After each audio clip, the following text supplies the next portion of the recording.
देखिएगा फ्रेंड्स, इस वीडियो के माध्यम से हम जानेंगे भारत की स्थिति और विस्तार। किसी देश की स्थिति जानने से पहले हमें दो बातों का ज्ञान होना बहुत ज़रूरी है दोस्तों। सबसे पहले हमें मालूम होनी चाहिए अक्षांश रेखा क्या है और देशांतर रेखा क्या है और इनका काम क्या होता है। देखिए, अक्षांश रेखा कौन सी होती है? जो अक्षांश रेखा की अगर मैं बात करूँ दोस्तों, ये आपकी अक्षांश रेखा कहलाती हैं। जो आपकी हॉरिजॉन्टल लाइनें होती हैं इनको हम बोलते हैं अक्षांश रेखाएं। वहीं देशांतर लाइनें कौन सी होती है? तो देशांतर लाइनें ये आपकी क्या कहलाती हैं? देशांतर लाइनें। ठीक है। अब इन्हीं लाइनों का एक एक नंबर दिया गया है। हर एक अक्षांश रेखा और देशांतर रेखा का एक नंबर है। जैसे मैं आपसे बोलूं दोस्तों, ये जो अक्षांश रेखा है ये इस ग्लोब को दो भागों में बांट रही है। तो दो भागों में बांटने के कारण इसे हमने क्या दे दिया? 0 डिग्री अक्षांश रेखा है। इसी को हम बोलते हैं भूमध्य रेखा। अब यहाँ से एक बिंदु से पॉइंट मान लिया गया, इसको एक मिड बिंदु मान लिया गया और इस मिड बिंदु से एक एक डिग्री पर 19 अक्षांश रेखाएं खींची गई। इसी प्रकार हर एक अक्षांश रेखा का एक नाम दे दिया गया और ये टोटल 19 अक्षांश रेखा ऊपर खींच दी गई और इसी प्रकार से साउथ में एक एक डिग्री पर अक्षांश रेखा खींची गई। इसी प्रकार दोस्तों देशांतर रेखाएं खींची गई हैं। ये है देशांतर रेखाएं और ये देशांतर रेखाएं हर एक डिग्री पर देशांतर रेखाएं। टोटल देशांतर रेखाएं कितनी हैं? 360। और वहीं पर टोटल अक्षांश रेखाएं कितनी हैं? तो ध्यान रखेंगे, टोटल जो अक्षांश रेखाएं आपकी हैं 179 अक्षांश रेखाएं। अब इन अक्षांश रेखाओं का काम क्या है? ये दोस्तों काल्पनिक रेखा है, ये बात ध्यान कर लीजिएगा। ये काल्पनिक रेखा, ये किसी प्रकार की ग्लोब पर खींची नहीं गई है, पृथ्वी पर किसी प्रकार की इंडिकेशन नहीं किया गया है। इसको किसी देश की लोकेशन जानने के लिए इन रेखाओं के लिए कल्पना बनाई गई ताकि हम किसी देश के एग्जैक्ट वहाँ पर पहुँचा जा सके या कि उसकी जानकारी बताई जा सके कि ये देश यहाँ पर स्थित है। जैसे देखिएगा, भारत प्रश्न बनता रहा है, पूछा जाता है कि भारत के अक्षांशीय विस्तार बताइए। तो भारत के अक्षांशीय विस्तार कि भारत किस अक्षांश से कहाँ पर स्थित है और किस देशांतर से कहाँ पर स्थित है, इसको हम आगे चल के देखेंगे। बस आप इतना समझ लीजिए कि अक्षांश रेखाएं कौन सी है और देशांतर रेखाएं कौन सी है। देखिएगा, एक नीचे वाले मैप में देखिएगा, मैं आपको क्लियर कर रहा हूँ। ये जो नीचे वाला मैप है, यहाँ स्टडी देखिएगा, इसमें जो भारत की लोकेशन देखिएगा, ये इंडिया है। अब ये जो है आपकी कौन सी, इसको मान लीजिए भूमध्य रेखा है। ठीक है, भूमध्य रेखा, इसका मान कितना है? 0 डिग्री अक्षांश रेखा है, इसका मान कितना है? 0 डिग्री। ठीक है। अब यहाँ पर ये जो इंडिया है दोस्तों, यहाँ पर कोई एक लाइन गई होगी, एक लाइन खींची गई हो ना, एक अक्षांश रेखा खींची गई, तो जो इसके दक्षिण भाग को टच कर रही होगी। इसी प्रकार से भारत के ऊपरी भाग मतलब उत्तरी भाग को एक अक्षांश रेखा टच कर रही होगी, इसका भी स्पेशल कोई नंबर होगा। इसी प्रकार से भारत के लेफ्ट साइड से कोई देशांतर रेखा इसको टच कर रही होगी और इसी प्रकार से भारत की देशांतर रेखा टच कर रही होगी। अब इन चारों लाइनों को काउंट करने के बाद हम भारत की स्थिति बता सकते हैं कि भारत इस अक्षांश से इस अक्षांश तक, इस देशांतर से इस देशांतर तक में स्थित है। ठीक है। अभी हम आगे देखेंगे कि कहाँ पर इसका विस्तार है, किस अक्षांश से किस देशांतर तक भारत का विस्तार है, आगे हम देखते हैं दोस्तों। आप समझते रहिए बस वीडियो को। देखिए, अब यहाँ से एक और प्रश्न बनता है कि बताइए भारत किस गोलार्ध में स्थित है। ठीक है। तो ये जो ऊपर का एरिया कहलाता है दोस्तों, ये इसको हम बोलते हैं नॉर्थ हेमिस्फीयर, ध्यान रखेंगे, उत्तरी गोलार्ध। और यहीं पर ये जो नीचे का एरिया है इसको हम बोलते हैं साउथ गोलार्ध, साउथ हेमिस्फीयर। ठीक है, दक्षिणी गोलार्ध। और ये जो आपका ये साइड का एरिया है इसको हम बोलते हैं पश्चिमी गोलार्ध। और ये जो आपका ये जो एरिया है इसको हम बोलते हैं पूर्वी गोलार्ध।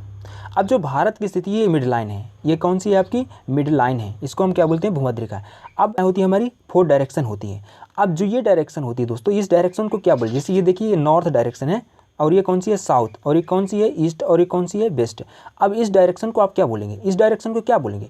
ये नॉर्थ और ईस्ट के बीच में है कि नहीं, तो हम इसको कौन सी डायरेक्शन बोलेंगे? नॉर्थ और ईस्ट डायरेक्शन, उत्तर पूर्व दिशा। इसी प्रकार से देखिएगा, इसमें सेंटर से, जब इस सेंटर से मैंने इस भारत के लिए एक इंडिकेशन लाइन खींचा, इंडिकेशन लाइन, दिशा लाइन खींची, तो भारत की जो स्थिति आ रही थी दोस्तों, वो उत्तर और पूर्व के बीच में आ रही थी। तो इसलिए मैं भारत की स्थिति को क्या बोल दिया कि भारत उत्तर पूर्व गोलार्ध में स्थित एशिया का एक देश है। कहाँ पर स्थित है? उत्तर पूर्व गोलार्ध में स्थित भारत एशिया का एक देश है। देखिएगा, अब इसके बारे में अक्षांशीय विस्तार के बारे में इसके आगे देखते हैं। जो भारत का अक्षांशीय विस्तार, ये भारत का सबसे ऊपरी बिंदु है, इसको हम क्या बोलते हैं? इंद्राकॉल। देखिएगा, अब यहाँ से एक प्रश्न बनता है कि बताइए भारत का सबसे उत्तरी बिंदु कौन सा है? तो भारत का सबसे उत्तरी बिंदु कौन है? इंद्राकॉल। कौन सा है, इंद्रकौल। और यहाँ पर जो अक्षांश रेखा आपको टच कर रही है इंडिया के सबसे, इंद्रकौल को ये जो पॉइंट है इसको जो कौन सी अक्षांश रेखा टच कर रही है, उस अक्षांश रेखा का नंबर दिया गया है कौन सी, 37 डिग्री 6 मिनट से उत्तरी अक्षांश, 37 डिग्री 6 मिनट उत्तरी अक्षांश सबसे उत्तरी पॉइंट के भारत को टच कर रही है। ठीक है, वहीं पर देखिएगा ये जो दक्षिणी बिंदु है, दक्षिणी बिंदु कौन सा है आपका, ये दक्षिणी बिंदु यहाँ पर दिया गया है, ये दिया है इंदिरा पॉइंट। क्या है, इंदिरा पॉइंट। अब इंदिरा पॉइंट में इंदिरा पॉइंट को कौन सी जो दक्षिणी बिंदु है और इसको कौन सी अक्षांश रेखा टच कर रही है, तो इस अक्षांश रेखा का नाम क्या है, 6 डिग्री 4 मिनट उत्तरी अक्षांश रेखा है। ठीक है, सामने बनेगा कि बताइए भारत का अक्षांशी विस्तार क्या है। ठीक है, अक्षांशी हो गया। अब देख लीजिए देशांतरी विस्तार, ये जो पॉइंट है यहाँ पर, ये देखिए ये पॉइंट दिया गया है, इसको हम बोलते हैं राजहर क्रीक। ये जो है पश्चिम भारत के पश्चिम का अंत का लास्ट का बिंदु यहीं पर है, तो इसको जो देशांतर रेखा टच करती है उस देशांतर का नाम हमने दे दिया गया 68 डिग्री 7 मिनट। ठीक है, इसी प्रकार भारत के पूरब में भारत का सबसे जो पूर्वी बिंदु है वालांगू है, और इसको जो देशांतर रेखा टच करती है उसका हमने नेम दे दिया 97 डिग्री 2.5 मिनट। ठीक है, तो अब यहाँ से एक प्रश्न बनता है कि बताइए भारत का अक्षांशी विस्तार क्या है। तो जो भारत का जो अक्षांशी विस्तार है दोस्तों, तो आप ध्यान रखेंगे भारत का अक्षांशी विस्तार आप ध्यान रखेंगे 8/4। अगर आपसे संपूर्ण भारत का आता है तो देखिए संपूर्ण भारत का आएगा तो आप क्या रखेंगे 6 डिग्री 4 मिनट 37 डिग्री 6 मिनट उत्तरी अक्षांश। क्या है, उत्तरी अक्षांश, ध्यान रखेंगे उत्तरी अक्षांश से 68, आगे मैं यहाँ लिख देता हूँ स्पेस नहीं है, 68 डिग्री 7 टू 95 डिग्री 25 देशांतर ध्यान रखेंगे। भारत का जो संपूर्ण डिग्री 4 मिनट 37 डिग्री 6 उत्तरी अक्षांश के मध्य एवं 68 डिग्री 7 97 डिग्री 25 मिनट पूर्वी देशांतर के बीच क्या है, भारत की स्थिति है। ठीक है, अगर ये मेनलैंड है, ये संपूर्ण भारत का, अगर आपसे मेनलैंड के बारे में पूछा कि भारत की मेनलैंड का अक्षांशी विस्तार है, तो ये जो 6 डिग्री आता है दोस्तों, इसकी जगह ये आपका जो हमने 6 डिग्री लिखा ना, इसकी जगह आप लिख दीजिएगा 8 डिग्री 4 मिनट। यहाँ क्या कर देंगे आप 8 डिग्री 4 मिनट, 8 डिग्री 4 मिनट से कितना 37 डिग्री 6 मिनट तक भारत का अक्षांशी विस्तार है। जो इंदिरा कौल है देखिएगा, ये इंदिरा कौल जो है, इंदिरा कौल क्या है, इंदिरा कौल ये भारत का सबसे उत्तरी बिंदु है। तो एग्जाम कई बार प्रश्न पूछा भी जा चुका है कि भारत का सबसे उत्तरी बिंदु कौन सा है, तो आप क्या बोलेंगे इंदिरा कौल। और इंदिरा कौल विवादित क्षेत्र है, ये पीओके पे पड़ता है, ये पूरा जो एरिया कहलाता है दोस्तों ये पीओके है। पीओके कहाँ का, पाक अधिकृत कश्मीर हम इसको बोलते हैं। ठीक है, अगर अविवादित भारत का उत्तरी बिंदु पूछा जाता तो आप क्या बोलेंगे, सियाचिन ग्लेशियर। कौन सा है, सियाचिन ग्लेशियर, ये कहाँ पर पड़ता है, जम्मू एंड कश्मीर पे। इसके बाद ये जो एरिया आपको दिख रहा होगा इसको हम बोलते हैं अक्साई चाइना।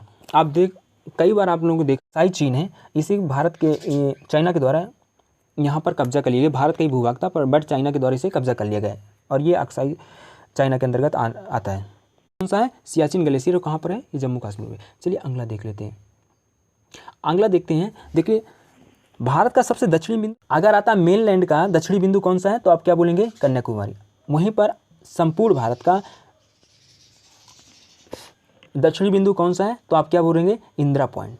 क्या है, इंदिरा पॉइंट। तो ध्यान रखेंगे इंदिरा पॉइंट ये कहाँ पर पड़ता है, निकोबार पे इंदिरा पॉइंट पड़ता है। ठीक है, और कन्याकुमारी को ही हम कैप कैमोरिन कहते हैं। अभी हम इनके बारे में आगे डिस्कस करेंगे, टेंशन लीजिए, मैं आपको ओवर मैप दे रहा हूँ। ठीक है, अगला देखिए, सबसे पश्चिमी बिंदु कौन सा है, तो सबसे पश्चिमी बिंदु कौन है, राजहर क्रीक। और ये राजहर क्रीक कहाँ पर स्थित है, तो आपका गुजरात पे स्थित है। इसी प्रकार से एक प्रश्न बनता है कि बताइए कि भारत का सबसे पूर्वी बिंदु कौन सा है। तो जो सबसे पूर्वी बिंदु है दोस्तों वो कौन सा है आपका, वालांगू पड़ता है। ये सबसे पूर्वी बिंदु इंडिया का जो सबसे पूर्वी बिंदु है ये कौन सा है, वालांगू।